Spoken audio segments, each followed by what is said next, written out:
Hi, everyone. Welcome to the Leadership with a Twist podcast. I am Coach Heather, and I'm here with my co-host, Coach Barbara. And this is the second episode of the Leadership with a Twist podcast, where we talk about all things leadership. We talk about transitions, life transitions, business transitions, and we talk about astro vibes and everything in between. So, thanks for joining me here today, Barbara. Nice to see you. Nice to see you too. And I am in California, and Barbara is located in Vermont, where it's a little more wintry than it is here in California, although we are having our California winter weather. Is it snowing there in Vermont yet, Barbara? Yes, we've got a couple inches of snow. The trees Oh, look boy. really pretty because the leaves have fallen and the branches are covered with a layer of white snow. Personally, I'm not quite ready for this cold weather, but that's part of the seasons that I love. So Yeah, there. here in California, we're gearing up for some rain. So that's our winter weather. And Mm. my friends and I are trying to decide if we're moving forward with weekend plans because we're trying to decide if we want to navigate driving in the rain.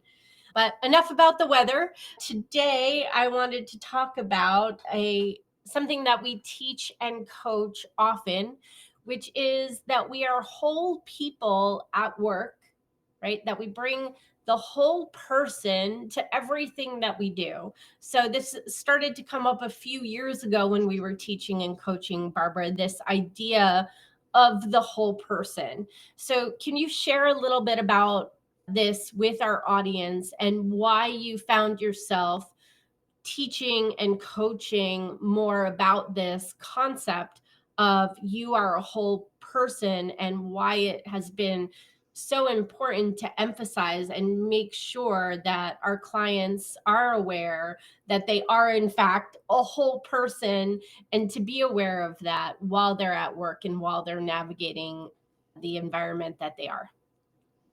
Sure. Well, you know, Heather, you and I both have been coaching for over a decade, working with individuals in entrepreneurial companies, working with individuals outside of entrepreneurial companies too.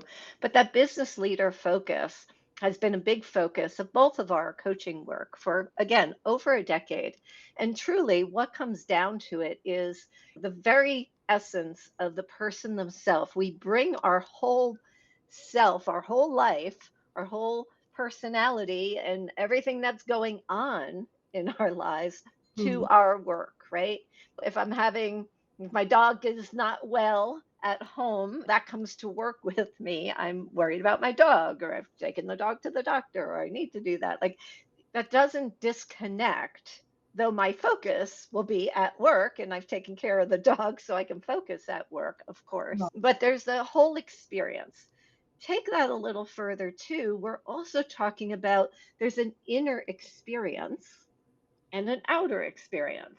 How I express myself outwardly is also something that's going on while I'm feeling emotions, right? I might be nervous and ready to present my offer to a client or something, right? Like you can't, if you separate that, you can separate it. If you do separate it, there's a disconnect, Hmm. right?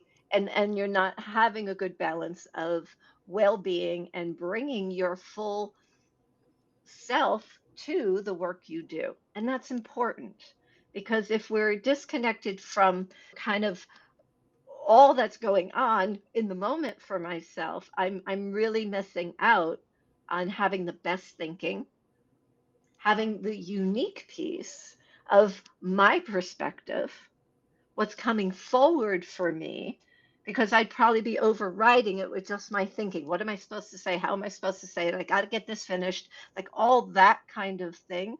We need to be sure that we're taking our thinking and connecting it to our heart. And why I say that is because that's where we connect to the full person that we are and the present moment. And truly, just one more thing that connects to leadership with a twist. When I'm working with clients and I'm thinking, what's their twist? What's your twist in leadership? It comes in a unique form through the expression of that person, what Right. they've experienced, what training they have, how they're self-regulating their emotions. Like it all comes as a package. So that's really what, holistically, we're talking about a whole person. Is Yeah. it a So I hear numerous things in there that I want to ask you about. okay? Um, because in the whole person, I hear what I was reflecting on as you were sharing in the first part was a sort of self honesty. So being honest with yourself and connecting within you. You would still be professional, right? So I'll take myself, let's use me and today, for example, for the audience, because I'm coming to this call today a little tired. So I'm showing up to work a little tired and doing my best to get through my day because I have an older dog and he was up sick last night. So that's something I told you off camera that Mhm. I'm a little tired today. And so I'm doing the best that I can. And one of the things I do to take care of myself in that is, make sure I have my extra cup of coffee in my favorite mug that makes me smile. I might put a little extra makeup on because I'm tired, right? But I'm still going to do the best that I can to show up professionally. These are some of the things. You're still professional. I told my teammate, yeah, I'm a little not 100% myself today, but I'm still on the surface showing up professionally. And I'm doing extra things to take care of myself because of the reality, right? So I'm being honest with myself and I'm helping myself navigate the reality. So, in the first part of what you were sharing, I was hearing it takes a self honesty. Mhm. And then in a second part, Self-assessment and then be honest about it. yeah. And Right. then I thought on our teams in business, then there's different situations where we would have psychological safety and decide professionally what do we share with our teammates about where we might need support depending on the situation in how we need to navigate the day based on what's going on. Yeah, just to jump in, one of the things that I also coach, Heather, I believe you do this too, is pacing your day. Right. So again, taking an assessment. How am I as my day begins? Is there anything else I need if I'm a little short of sleep? Or, hey, I have a big interview at 4 o'clock that's going to be on my mind. Whatever that, like assess the day and then set up yourself for success, right? How should I pace this day? You know what? I have this interview at 4 o'clock and I'm thinking that I've overbooked myself. And is there anything I can renegotiate a deadline on, or maybe hop on a call with my coworker Heather and be like, "Hey Heather, can we just talk for a half hour in our meeting today because I want some time that I didn't allow in my calendar to just get centered and clear before I have this really important interview at 4 o'clock." So let's highlight that for the audience, the renegotiation of agreements based on the reality that you're facing today. Right. Everybody should have the ability to renegotiate in their day based on what's really happening in order to achieve the best outcomes. Absolutely. And counter to that, that many people, myself included at times, have performed differently. I got to get through this. How am I going to get through this and this? Look at my day, right? And how am I going to push myself through this instead of that assessment, that checking inside, that slowing down? And self honesty leads to clarity and best communication. Well, I think in the pause of assessment, so there's, if we go back to my story, Mhm. just because we're using it as an example, there's some assessment I did as I'm getting ready for work, right? How I put a little extra makeup on as I'm tired. I put the coffee in my favorite mug to cheer myself up. These are assessments I did to get ready for the day in a certain way. The way I shared the information about my energy levels or what with my supervisor as I started my day. But then we're in the work day and we're taking a look at the reality of the calendar of the day. And now there's an assessment given the work that I really need to do and how I need to show up with it. What is negotiable and what is not negotiable? And a lot of team members are really, they have the habit of not even giving themselves permission to think that their calendar is negotiable, that anything on there would be able to be renegotiated. Mhm. So I think And it is a muscle to build to even what Barbara and I are telling you is pause, pause, and really consider, is any of this renegotiable? Because using my scenario again, you're exhausted. Maybe you have a presentation to do today that is high stakes, and you need to create a little space somehow to get a little bit of energy and a little bit of room to really shine for, let's say, a meeting or a presentation at 3 o'clock in the afternoon.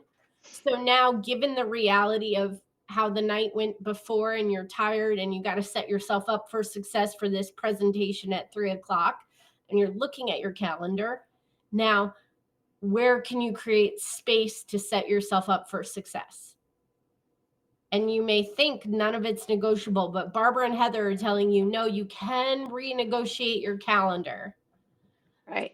And part of that is we also coach put things on your calendar. Right. Right? Because then you actually have the space to not just have it in your head. It's like, oh, I've got to get working on that project. So I have it on my calendar. But that is probably something I can renegotiate pretty easy because I'm the only person scheduled. Right. Right. And then there's another piece that's like, oh, I'm meeting with one person. Well, it might be easier than the meeting that has six people attending Right. as far as that. But then you're also going to look at in business, what's the priority pieces. My ongoing project that's scheduled on my calendar today is just because if I don't have it on my calendar, it gets bumped all the time. But I just want to remind myself that I need to create the time this week to do the next step on that project. So there's all of that. And then coming back to the piece that is about safety, right? Because all this assessment scheduling, but that whole person does start with ourselves to realize that I have some limitation. Sleep, eating, even just centering, strategic thinking time, all of that to do the best in my role is it's balancing tasks with critical thinking, with taking a break. Some of the best problem solving, let's call it, has come when I've gone for a walk or I took the dogs outside on my break. And it's like, oh, right, right. So sometimes, again, there's that pushing through and pretending we're not human and a whole person versus recognizing I have to work with me. I'm a whole person. And the more you do that, the more working with other humans becomes easier. So I hear in that a reminder to everybody, we are in fact human, and we want you to remember you're human, and that comes with some constraints. And we want you to work with those constraints realistically. And that actually creates safety, honestly, for everybody else on your team, because they need the freedom and the safety to be humans at work too. And so hopefully you're hearing some things you can do differently in what Barbara and I are sharing today. Yeah. What I was just going to say is just keeping that mindful as a leader in business that the more you attend to your whole self, the more your leadership will expand in ways as well as you will learn and grow more about yourself while you're leading.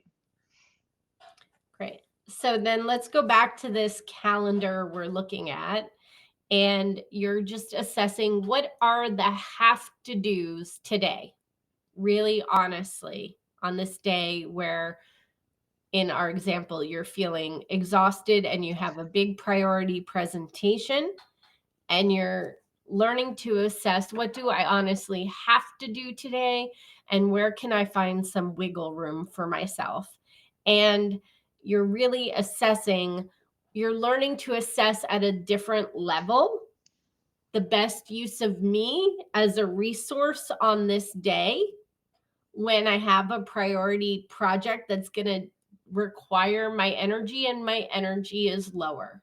And this is going to help you be better assessing the best use of you on all days. So this is a great practice to get better at. And all in all, this is about connecting to this concept of you and everyone else on your team. Again, Barbara and I want you to be learning that you are a whole person, a human being, therefore a limited resource, right? A finite resource, not an infinite resource. And the more that you can relate to that with a sense of, respect, the better it's going to go for you and your team moving forward. What else do we want to share with them about this concept of whole person? Well, what came to mind as you were just sharing is that human resource piece, which is an important business and leadership awareness to have, is that the best use of myself and time. This leads to learning how to delegate and other things as well. If you start recognizing yourself as a resource, and what's the best use of what I can best do today. And we often have things, it's just on the delegation part.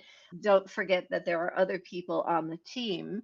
Human community in this is a team. We work together for outcomes. And we often get laser focused under stress and strain to think, I've got all these things to do, so that human resource part is like, I'm a resource, and there's certain things only Barbara can do. And there's other things that maybe this is time to be a coach and a mentor and empower others to take some more pieces to learn and grow as well.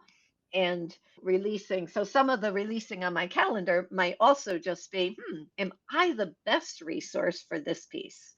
And again, that is another opportunity to learn what does it mean to lead. I think the other thing I was thinking of this morning for some of the work I was doing, and I was like, everybody is in my head. Everybody's an authority within the team.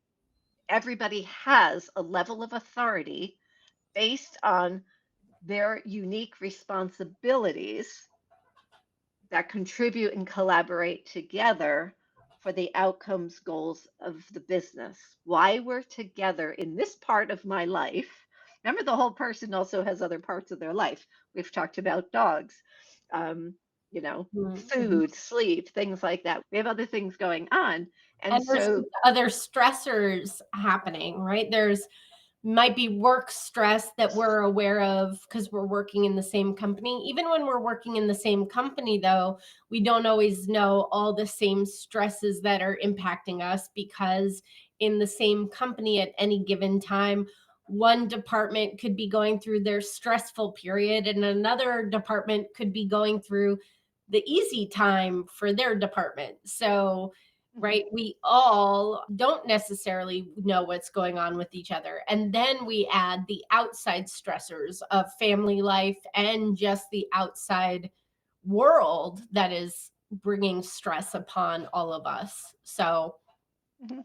And the whole person, certainly this comes up in our coaching a lot too, Heather, is that under stress and strain, sometimes in our career paths, in our work, in our jobs, starts overwhelming other parts of our life. And we become, again, laser focused under stress and strain, where we're not fulfilling the opportunity to go out in nature. We're not taking the time to give our dog enough attention so that they will leave us alone when we're trying to film, right? Like that's my house. It's like, so all of those things again is whole person is a whole life. Yeah. And what you do, sometimes what's showing up in leadership in on the job is actually again a stress in a family life situation or something else, a disappointment in vacation plans not working out or whatever is going on in somebody's life, right? It does come into how they're experiencing their day, how they might be expressing themselves. So keeping in mind again, what's the professional transparency here, right? There's certain level of oversharing or too much sharing. That's not what we're looking for. But simply, your example today is my example was when I got on this call, Heather. If you recall, when we first got on, I was like, I had a sore throat. I'm kind of sneezing. So let me see how this is going to go. And you said, well, do you need a cough drop for a moment? And I was like, yes, that would help. Right. So we actually paused and shifted a little bit, did a little bit different prep while my throat got soothed. So now I can talk without coughing and doing all those things I didn't want to do on film. Right. So that collaboration moment was just, hey, can we adjust how we're approaching, how we're working together right now? Just, I need this support. I need this Right. condition. Right. And it was very simple and, took 5 minutes, but it helped be aware. So if I start, not talking anymore, you'd be like, oh, maybe her throat hurts right now. Right? So Yeah, and it's helpful. there's a lot of things that we might be doing together in general, the royal we, anyone on a team in a company, that's very simple. That's not oversharing, but knowing that bit of information can help us have each other's back while we're doing stuff together as a team. So do take the time to connect and check in and have each other's back, I guess is the moral of that story. Yes, it is. Yeah, and we'll be talking lots more about the whole person and the journey of leadership and the parallel of building a path of your career while you're evolving and learning more and more about yourself and growing more and more what I like to refer to as the homegrown wisdom. Yes. So thank you for being here with us for this conversation. Please like and subscribe and let us know in the comments if you have any questions that you would like us to address in a future episode. In the meantime, again, thank you for being here.